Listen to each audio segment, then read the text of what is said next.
The last post, I said something wild was bound to happen sooner or later. I wasn't disappointed. Mark has been living here for about a week now, and he finally got what he was looking for. Action. It wasn't really in his favor, though. I mentioned the patrols he keeps taking me on last post, but I didn't really go into detail. He calls them patrols, but it's honestly more of a scavenger hunt. He even gave me a damn list. Like a little kid or something. On the list were specific signs and objects that were indicative of tangible activity. Tangible is fancy talk for monsters. I asked him what an intangible was as a joke, and he nonchalantly said, "Ghosts and other shit you can't touch." After I realized he was serious, I popped the question. Why not just say monsters and ghosts and shit? He thought for a moment. Because the people who name the stuff are nerds. Fair enough, I guess. I'm off on a tangent again. Back to the scavenger hunt. The list he gave me had a lot of stuff on it. And as I was walking through the woods for the second time that day, one thing on the list kept catching my eye. Stairs? Why the fuck would stairs even be on the list? That's not paranormal at all. Also, if there had been stairs in these woods, I would have already found them. That's not something you miss. I mean, I thought this whole search around for stuff idea was stupid from the beginning anyways. I never searched the hellspawn of the property. It always found me by itself. The only reason I even participated in Mark's patrols were to humor him, so I wouldn't be as crabby. And because I like to get outside anyways. Even so, stairs? I was looking at the list, eyeing down the word stairs for the millionth time, and suddenly it got dark. Confused, I looked up to see that it hasn't actually gotten dark. I was just in a shadow. A shadow that was being cast by a tall, skinny wooden wall. I had been to this exact spot a few days earlier and there had been no such object. The wall was about 5 feet wide and 10 feet tall, and I somehow almost walked directly into it without realizing. I began to walk around, and quickly realized it wasn't a wall. Yeah, as you probably already guessed, it was the back of a fucking flight of stairs. I was honestly fucking shook. It was like I had summoned them after thinking about them too much. I immediately called Mark on the radio he had given me for situations like this, and I yelled, "Dude, I actually found the stairs, like real freaking stairs out here." I hadn't been this excited about something in a long time, and I had no idea why I was excited now. I think it had something to do with me thinking the stairs were such a stupid thing to look for, only to end up finding some when I never expected to. Either way, I barely heard Mark respond with, "Okay, just stay put for a minute, I'll be there soon. And please, stop screaming, you're scaring away all the things out there." He said something else, but I wasn't listening. I was far too engrossed in these stairs. I had to go up them. It wasn't like they were calling to me or anything. It was more the fact that I was pretty sure I would be able to see my house from up top. So with Mark still saying unintelligible commands on the radio, I began to ascend. As I walked up the stairs, the woods around me started to quiet down. Which is weird in retrospect, but I really didn't pay any attention to that. Another thing I noticed was there wasn't any leaves or dirt or anything on the steps. Anyone who has experience in the woods knows that it only takes a few hours for Mother Nature to spread her shit all over any given object that's left in her care. The real anomaly happened when I hit the top step. See, the second my heel hit the top step, I heard Mark let out a, "What in the son of a bitch?" I froze. I started weighing my options. If I let whatever was out there kill Mark, I wouldn't have to deal with him anymore. I also told myself I wasn't going to kill people anymore. Does it really count as killing him if I just let him die, though? They'd probably just replace him anyways. Guess I'll go help. And with that thought, I went to go help him. I honestly expected there to be a pail clamped onto his foot, or for him to have fallen into one of Camo's traps. But alas, all I found was Mark. Without shoes on. Just socks. Clenching the toes of each of his damn feet in his hands. Before I could even ask him what was going on, he stuttered. You went on the damn stairs, didn't you? Yes?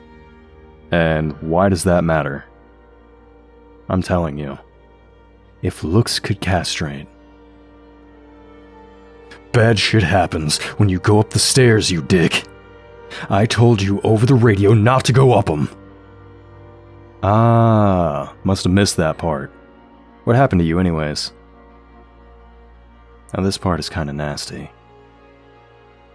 Mark let go of the one end of his socks to reveal that the toe area was covered in blood. He then removed the sock, and I shit you not, all of his toenails were gone. Damn! How'd you manage that? Are you daft, Cole? You did this when you went up those stairs! Yeah, sounds stupid, I know. But I kinda believe him. Because I know for a fact that those stairs weren't normal. I'm certain of this because when I went back to where they were to show Mark, who was limping something awful, they weren't there anymore. Just disappeared. Mark wasn't surprised by this either. And, in case you were wondering, I could not see my house from the top, which was a bummer. That's about it for the stairs. But something else did happen yesterday. The day after the stairs incident. I actually met a brand new monster. At least, new to me anyway. I think Mark knew what it was, but he won't tell me. It gave him the spooks, though. As you may have already gathered, it happened on one of Mark's patrols. He was actually adjusting to life without toenails pretty good. I'll give him that. The night before, he took a large amount of bandages and rubbing alcohol from my bathroom. Guess he did a good job on himself, because he was walking pretty close to normal now. I did hear a lot of groaning and heavy breathing that night in my living room, though. I hope it was him patching himself up, and not him having fun on his laptop, if you know what I'm saying. Anyways, we were walking through an area of the woods that stays somewhat dark during the day due to the dense tree cover blocking out most of the sun. Other than the lack of light, everything seemed pretty docile. That was until Mark started complaining about a noise. Cole, do you hear that? It sounds like static or something. What? No, I don't hear a thing. Mark put a hand on my chest, stopping me mid-sentence. I looked over at him to see what's up. He is staring at me with extremely wide eyes. We need to get out of the house. Now! I had never seen him get this flustered, so I knew things were serious. I nodded, and we both turned to run out of the house. But the tall man was already blocking the way. Now, when I say tall man, I mean really, really tall man. I'm also fairly certain he wasn't a man. Tall man just makes a good name. He was between 10 and 12 feet tall, and was wearing clothes made out of what looked like dirty, brown, and tan rags stitched together. These rags covered his whole body, including his hands, feet, and face. He was also thin, but something deep in my gut told me that he held some kind of unnatural strength. As his image sank into my brain, I heard Mark whisper, "Holy shit. It's really one of them." Off to my left. There was complete silence for a while. Not actually sure how long. The only thing I could hear was a slight, static, buzzing sound. No one moved in the silence. Not Mark, not me, not the pail that was about to bite into Mark's leg while he was distracted. Wait. Holy shit, Mark, look out, pail on your right. With surprising speed, Mark pulled out his Glock and put 2 shots in the pail's head. It didn't move after that, but the tall man did. Sudden scuffles seemed to set the tall bastard off into a rage, and the once subtle static sound grew into a roar. It was like no sound I had ever heard before. Maybe something like the sound of metal being ground up by other metal. However, the sound was the least of our worries. It started sprinting at us. It was originally about 30 yards away, but it seemed to cover the distance in the blink of an eye. He was on us before we could react. He went for Mark first, reached out to him with one of those long, skinny arms. His fingers seemed to stretch out just so that he could reach all the way around Mark's torso. As Mark was lifted off the ground, kicking and yelling, he emptied the rest of his clip into the tall man's head. It did nothing. That's about the time when the big, black tentacles ruptured out from the creature's back. 6 new weapons, now ripping holes in those rags. These things must be terrible at making their own clothes. Like, how hard would it be just to make tentacle holes so you don't end up ripping your shirts? Anyhow, I really didn't want this big fella ripping up Mark, so I had to figure something out. Before it managed to obliterate old Marky, I drew my gun and emptied my own clip into various parts of the monster in an effort to find a weak spot. No luck. In fact, the bullets bounced off of him. One of them whizzed right past my ear. It was like under those rags, he was made of steel. But I'm no quitter. I now had this thing's attention. I'm pretty sure Mark was going unconscious at this point, because he couldn't breathe through the thing's death grip. I drew my brand new Bear Grylls survival knife and lunged with all my strength at its leg. But I didn't stab it. If bullets couldn't get through this thing's skin, my knife didn't have a chance. But I had a plan. I got behind it, only to get snatched into the air by one of its tentacles. I was immediately face to, rags with this thing. Its tentacle was wrapped tightly around my stomach. It now had Mark and I both exactly where it wanted. I swear I could hear a deep, demonic laughter within the still roaring static that filled my brain. But it stopped laughing when I started. I began scream laughing. Not really sure why. Sometimes I think I might actually be insane. The tall man cocked his head to the side, as if saying, "You do know you lost, right?" The only thing I was able to say before the last of my air was squeezed out of me was, "I really hope this fucking works." And with that, I took the knife that was still in my hand and sliced at the tentacle as hard as I could. My hope was that since the tentacle could move so fluidly, the skin would have to be softer and weaker. Otherwise, it would be stiff and not flexible.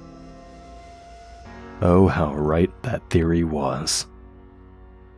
I was met with a spray of hot black liquid, and the static sound morphing into the sound of nails on a chalkboard. I fell 7 or 8 feet to the ground and landed flat on my back. That shit hurt, but adrenaline is a hell of a chemical, so I was back on my feet almost immediately. 2 things I noticed off the bat. It was still holding a now unconscious Mark, and my attack hadn't quite managed to slice through the entire tentacle. But I was close. The thing seemed to be deciding on whether to retreat or try to kill me again. I took advantage of his slight hesitation and leapt at the now limp tentacle. I grabbed it and yanked with all the force I could muster. Now, it completely severed itself from the beast. Suddenly, all the sounds in my head stopped, and I heard Mark hit the ground off to my right. I looked up only to see the tall man's covered head aimed at its now disconnected appendage, then at me, then at the woods behind him, then at me, then at his tentacle. Something tells me he's never been injured before. After he finished looking at stuff, he bolted backwards just as fast as he had approached us before. Yes, he sprinted off backwards. What is it with monsters and running backwards? Seems silly to me, and dangerous. Anyways, I ended up having to carry old Mark over my shoulder back to the house, and he could stand to lose a few pounds.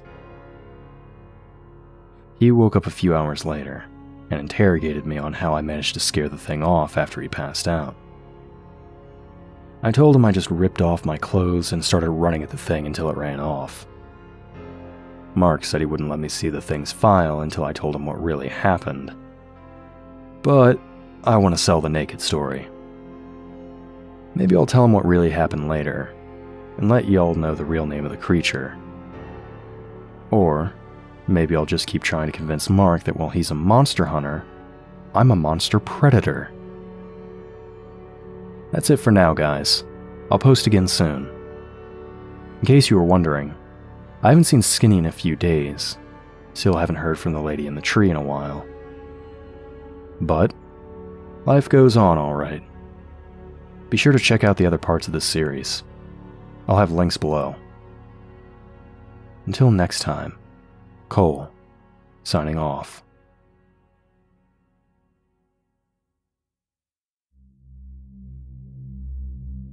Greetings, friends and fiends. Chronicler here.